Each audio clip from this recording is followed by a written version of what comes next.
Hello नमस्कार my dear students, एक बार फिर से हाजिर है हम एक नई वीडियो लेकर। आज हम बात करेंगे जो आज का एचटेट का अभी थोड़ी देर पहले एग्जाम हुआ था उसके बारे में, उसका एनालाइज करेंगे कि किस तरह से आंसर आए। लेकिन अगर मैं बात करूं तो बहुत इजी क्वेश्चन थे, यानी अगर आपको बेसिक से इंग्लिश आती है तो आप 12 से 13 नंबर तो आसानी से ले सकते थे। कैसे ले सकते थे? बिल्कुल इजी थे। कैसे थे चलिए करते हैं। लेकिन एक चीज़ बहुत मैटर करेगी, वो है कि पेपर को आसान होता है लेकिन उसको कम समय में कैसे करना होता है, वो चीज़ें भी ध्यान देंगे। चलिए शुरुआत करते हैं। पहला प्रश्न क्या था आपका? पहला प्रश्न ये था कि fill in the blanks with correct form of verb. यहाँ वर्ब फिल करनी थी आपको। सीधा ध्यान रख लेना, पहली चीज तो देखो हेडवर्ड के अकॉर्डिंग होता है। क्या होता है? हेडवर्ड। हेडवर्ड क्या होता है उसके अकॉर्डिंग चीजें देखा करो। ये तो एक रट्टा है, मैं बता देता हूं। आपने पढ़ा होगा कि जहां नाइदर नोर आइदर और आए तो उसका जो दूसरा शब्द है यानी जो पास वाला होता है, जैसे यहाँ नोर है, उसके साथ जो सब्जेक्ट है उसके अकॉर्डिंग हम क्या कर देते हैं? वर्ब कर देते हैं। तो इसके साथ क्या था? सी था। सी के साथ क्या जाना चाहिए था? यहाँ क्या है? V3 है। और V3 हमेशा हैव के साथ भी आता है, हेड के साथ भी आता है, डिड के साथ भी आता है। ठीक है, लेकिन यहाँ कोई पास्ट की बात है नहीं, तो यहाँ हम क्या करेंगे? सी हैज करेंगे। सी हैज मेड द मिस्टेक। उसने क्या की? ना तो उसने की ना तुमने गलती की। ठीक है, तो यहाँ कहने का अभिप्राय तो छोड़िए एक बार, लेकिन आपको पेपर ऐसे किया, आपने किया होगा। लेकिन बात ध्यान ये रखें, हेडवर्ड होता है। हेडवर्ड का मतलब होता है दोनों में से किसी एक की बात है। तो सबसे पहले देखो, ना तो आपने और ना ही मान लो मैंने। तो यहां कारण क्या हो रहा है? हेडवर्ड मैं यहां, क्योंकि अभी मैं बोल रहा हूं तो यहां कोई तीसरा बोल रहा है, ना इधर यू, ना तो तुमने और ना ही उसने। तो आपको ये तरजीह देनी होती है कि आपको हेडवर्ड कैसे पहचाने। ये देखो हम क्लासेस लगा रहे हैं अपनी, आप मेरे यूट्यूब चैनल पर जाओगे धीरे धीरे सारी चीजें आपको सीखने को मिलेंगी। यहाँ ऐसी चीजें हम पता नहीं कर सकते। SVOCA में हम सीखते हैं इस तरह की चीज़ें बहुत सी। चलो आगे बात करते हैं। नेक्स्ट जो हमारा क्वेश्चन है वो क्या था? Fill in the blanks correct model. बहुत ही इजी प्रश्न था। और यहाँ पर एक बात याद रखो, पैसेंजर्स यानी जो पैसेंजर हैं उसको, पहली बात तो नोट आ गया। नोट आते ही आपको ध्यान रख लेना है क्या है? Note walk. आप कुछ मना किया जा रहा है क्या? Across the line, railway line, उस जो रेलवे लाइन है उसको पार करने के लिए आपको मना कर रहे हैं। और यहाँ बता रखा है कि यहाँ पर प्रोविजंस के लिए मनाही है, तो मनाही से ही आपको क्या है? शुड तो कट हो गया ऑटोमेटिक, और कैन भी कट हो गया। बात आई नीड की, तो नीड नोट और मस्ट। मस्ट प्रोविजन के लिए होता है, नीड नोट कभी नहीं होता। नीड नोट क्या होता है? होता तो है लेकिन अब्सेंस होती है उसमें। नेसेसिटी होती है ना, जरूरत की, उसकी क्या होती है? अब्सेंस होती है। उसी कारण ये आता नहीं है। जैसे कि मान के चलो मेरे पास एक कार है तो मुझे पैदल चलने की आवश्यकता नहीं है, तो इस तरह की बातें आती हैं इसमें, यानी उसमें जो जरूरत होती है उसकी अब्सेंस मिलता है। यहाँ कोई अब्सेंस नहीं है, यहाँ तो आपको मना किया जा रहा है। और जब भी कभी मना करने की बारी आएगी तो पहले मस्ट होगा कि आपको उधर नहीं जाना है। ठीक है, after that move on our next question, that is fill in the blanks with. ये तो बहुत ईजी था और मैंने आपको आर्टिकल, मेरा चैप्टर चल रहा है, आप वहां जाके देख सकते हो। क्या कभी भी ANR से लेकर ए अंग तक, ANR से लेकर ए अंग तक आए तो आप हमेशा एन यूज करें। हिंदी बहुत काम आती है कई जगहों पर। और कह कबूतर से लेकर गए ज्ञानी तक की कोई चीज आए तो आप क्या यूज करो? ए यूज करो। अब आर है, हिंदी में लिखे देख लो आ, तो आ सवर है या नहीं है, तो आप क्या कर दोगे? एन कर दोगे। NRAS। ठीक है, RAS। तो यहां पर आ की साउंड आ रही है तो यहां पर एन आ पे यूज कर लें। क्लियर? इसके बाद देखते हैं, और हमेशा देख लेना शॉर्ट फॉर्म में जो अब्रिविएशन होती है ना, उसमें ए और एन में सी लगाना होता है, कभी भी दे नहीं लगता। इस बात को भी आप ध्यान रखें। ये था 48 नंबर क्वेश्चन। बात करते हैं नेक्स्ट क्वेश्चन की, दैट इज 49।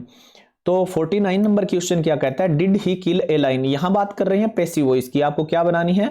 पैसिव वॉइस बनानी है। तो मुझे एक बात बताइए, पैसिव वॉइस में आप जीवन में याद रखें बी प्लस थर्ड फॉर्म बनानी होती है। इसका मतलब क्या होता है? बी प्लस थर्ड फॉर्म करनी है आपको। तो यहां डिड में बी प्लस है ही नहीं, यहां पर भी बी प्लस नहीं है, तो बात है दो की। तो चलिए वाज ए लाइन भी सही है, वाज ए लाइन सही है। Third form B plus third form होगी कि नहीं होगी? होगी, दोनों ही सही है। अब लास्ट में देख लो बाई वी बाई वी। यहां हिम है और यहां यू है, तो यहां देखो ही का क्या बनेगा? हिम बनता है। तो यहां पर इसका आंसर क्या हो जाएगा? 3 नंबर सही आंसर हो जाएगा। उसके बाद बात करते हैं, आपको जल्दी जल्दी करवाने की कोशिश कर रहा हूं, if you don't have enough time. तो देखिए कैसे 50 नंबर क्वेश्चन अगर हम बात करें, we talk about the 50 number question, that is fill in the blanks with the correct options. आपको यहाँ करेक्ट ऑप्शन फिल करना है। अब एक बात ध्यान रखें, क्या जब भी मैंने जीवन में, आप मेरे टेंस की वीडियो देख सकते हैं, वहां पर मैंने हमेशा ये रूल रट्टा मत मारें कि कहाँ क्या। मेरी एक बात जीवन में याद रखें, दो बातें याद रख लें कि एक काम अगर पास्ट में है तो दूसरा काम भी क्या होगा, पास्ट में ही होगा। एक बात तो जीवन में याद रखें, लेकिन जब दो काम पीछे की बातें हो रही ना तो पास्ट का पास्ट होता है। कैसे होता है देखो, ध्यान से देखना इस वीडियो को।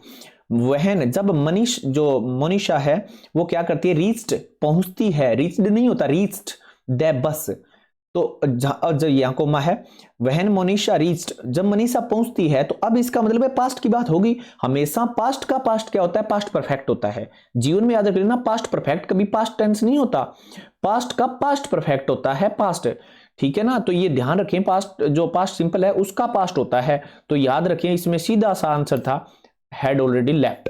और कोई चक्कर नहीं है, आप इतना ध्यान रख लें, जिंदगी में पास्ट का पास्ट ही पास्ट परफेक्ट होता है, वरना पास्ट परफेक्ट अकेला कभी आता ही नहीं है। इस बात को जीवन में याद रख लें। तो ये तो गलत हो गई, ऑटोमेटिक ही गलत हो गई, ठीक है। तीनों वैसे ही आंसर गलत है, तो ये अकेला आना ही था, इसमें कोई देखने की जरूरत नहीं है। बाकी आप टेंस की वीडियो देखिए ज्यादा, अगर आपको कुछ सीखना है तो।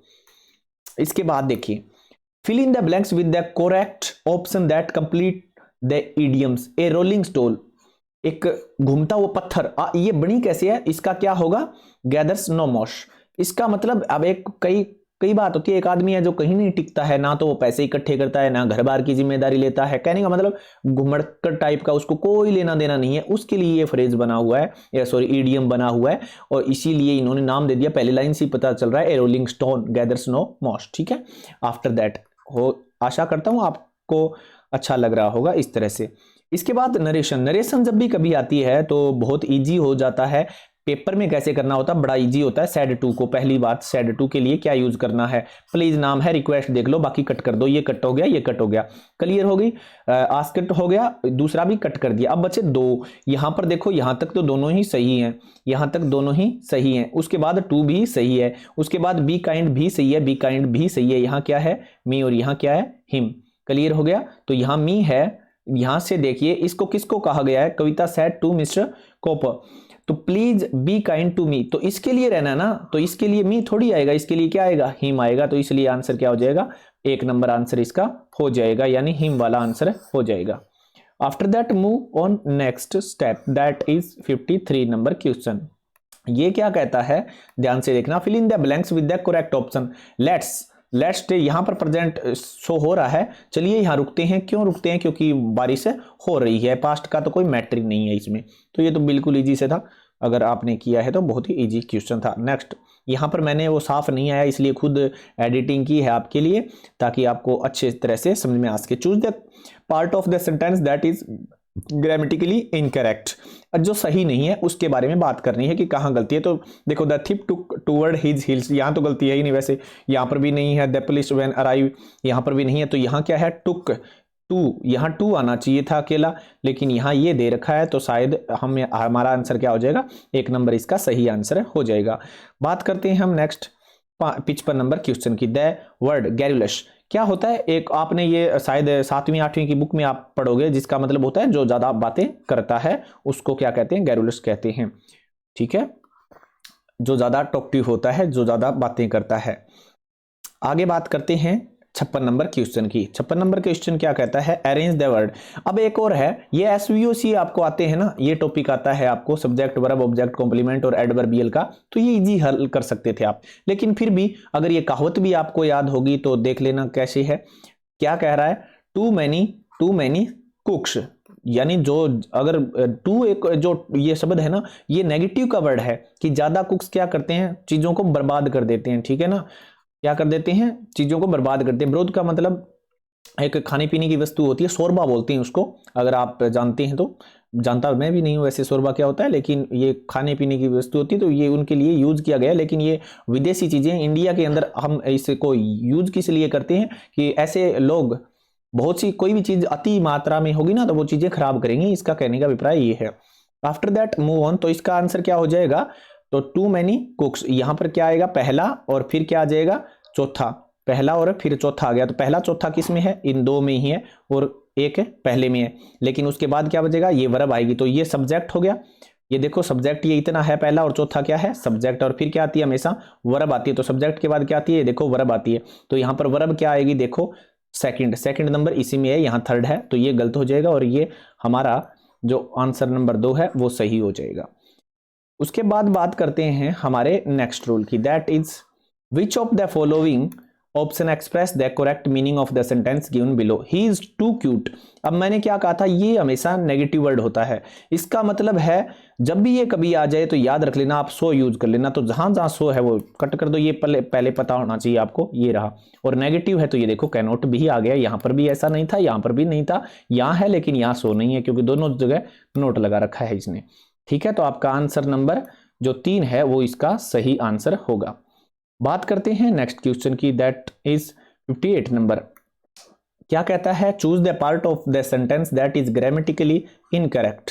जो ग्रामेटिकली इनकरेक्ट है उसको बात बतानी। ही हैज कमिटेड, उसने ए ब्लंडर मिस्टेक, यहां गड़बड़ हो गई, यहां वैसे ये था, ऐसे था, ये ऐसे ऑप्शन दे रखे थे, ये यहां निशान लगा नहीं सका मैं, तो यहां ए ब्लंडर मिस्टेक, यहां गड़बड़ है मिस्टेक में, क्योंकि एक ब्लंडर, ए ब्लंडर आ गया ना, तो ब्लंडर का मतलब ये एक होती है मिस्टेक, ही ब्लंडर ही मिस्टेक होती है, ठीक है ना, कोई अलग से आप नहीं कह सकते ब्लंडर मिस्टेक। तो यहां गड़बड़ मिस्टेक लगाने की कोई आवश्यकता नहीं थी, इसलिए जहां आपको ये लगे, तीसरा आंसर कहां है इसका, मिस्टेक में, तो इसका आंसर नेक्स्ट है, ये रहा हमारे इस पेज पर।